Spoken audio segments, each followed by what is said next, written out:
Dans cette vidéo, nous allons voir pourquoi les entreprises choisissent le marketing de réseau pour distribuer leurs produits ou services.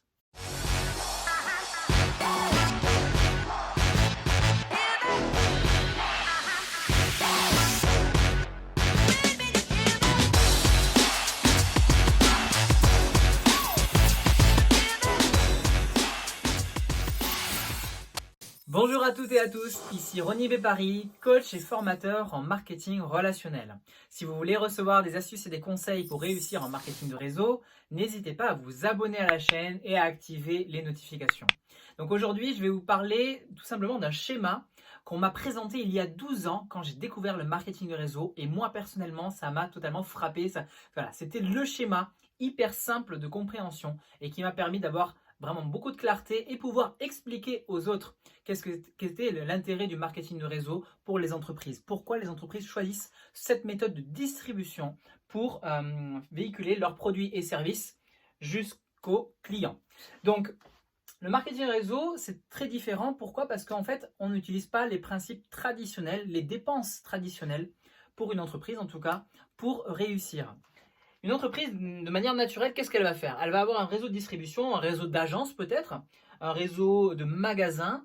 Et ce réseau-là, c'est une infrastructure qui donc va générer une dépense que sont les loyers.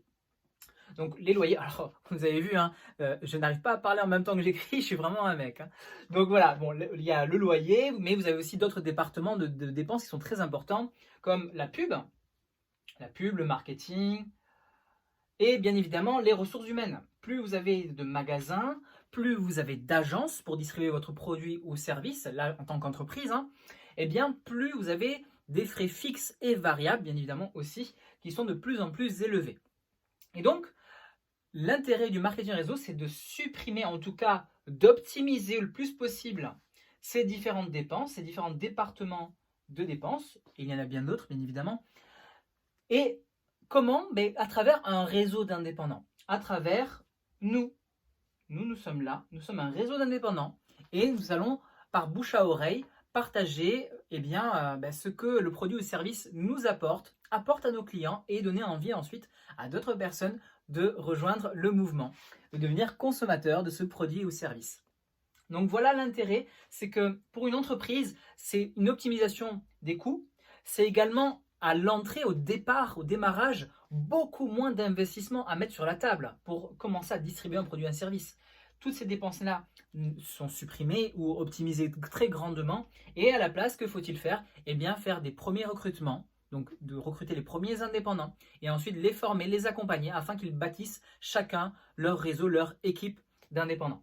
Donc voilà un peu, de manière très simplifiée, ce qu'est l'intérêt pour une entreprise de se développer en marketing relationnel, en vente directe, à travers un réseau d'indépendants, de vendeurs, de vendeuses, de distributeurs. Donc voilà, et quelles sont les entreprises qui fonctionnent de la sorte? Eh bien, elles sont un peu présentes partout, dans tous les secteurs. Vous en avez par exemple dans l'immobilier, avec IAD, Safety et tant d'autres. Vous en avez dans la gestion de patrimoine, vous en avez dans la santé et le bien-être, avec des entreprises comme Herbalife, Moder, et bien sûr, ça c'est un des secteurs qui est vraiment très représenté dans le marketing de réseau, la santé, la nutrition, les cosmétiques. Vous avez la lingerie pour femmes, comme Charlotte en France. Vous avez le voyage. Il y a des entreprises donc, qui, au lieu de passer par un réseau d'agences de voyage, eh bien, ils vont supprimer tout ça, passer par un réseau de distributeurs, comme par exemple World Ventures, Mdouler Life, etc. Donc voilà, je vous donnais quelques exemples et il y en a plein d'autres. Il y en a vraiment dans tous les domaines. Il y a des domaines où on ne s'y attend vraiment pas et il y a du marketing réseau. Je sais qu'en Asie, il y a des marketing réseau avec des frigos. Enfin, bon, ouais, voilà, c'est vraiment possible c'est juste une méthode de distribution différente et avec des avantages, des inconvénients. L'inconvénient, c'est qu'on travaille à 100% avec l'humain, donc il faut vraiment être bon avec l'humain. Voilà, c'est aussi la duplication. Voilà, tout ça, c'est des choses assez difficiles.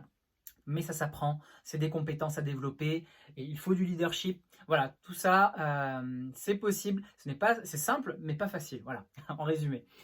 Donc voilà pour cette petite vidéo hein, qui vous partage le schéma qui, moi, en tout cas, à l'âge de 20 ans, ben, m'a totalement parlé. Si ça vous parle, n'hésitez pas à me le mettre en commentaire. Ou pareil, le contraire, si ça ne vous parle pas du tout, n'hésitez pas à le mettre en commentaire. Comment vous auriez mis ou qu'est-ce qui manque à ce schéma selon vous pour le compléter. Je suis vraiment preneur de tout. Mais en tout cas, voilà. Bien évidemment, on pourrait rajouter des tableaux et des tableaux autour de ce schéma. Mais le but, c'est d'avoir un schéma déjà simple pour une première compréhension et pour quelqu'un qui découvre. Franchement, ça, c'est vraiment super. Ça permet vraiment d'apporter de la clarté. Voilà, les amis, devenez donc des professionnels de marketing de réseau. Augmentez vos connaissances, vos compétences et devenez des bâtisseurs MLM et direction la Grande Ourse. Ciao, ciao.